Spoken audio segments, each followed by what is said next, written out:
بسم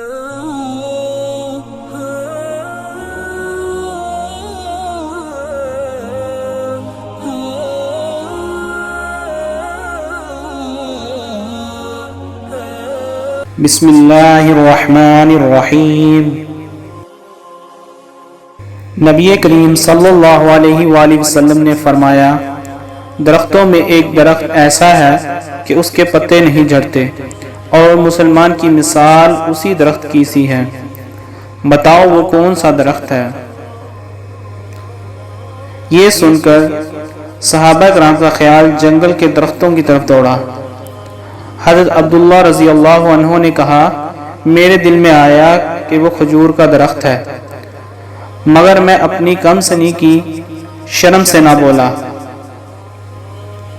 آخر صحابہ نے نبی کریم صلی اللہ علیہ وآلہ وسلم سے ہی پوچھا کہ وہ کون سا درخت ہے؟ آپ صلی اللہ علیہ وآلہ وسلم نے فرمایا، وہ کھجور کا درخت ہے۔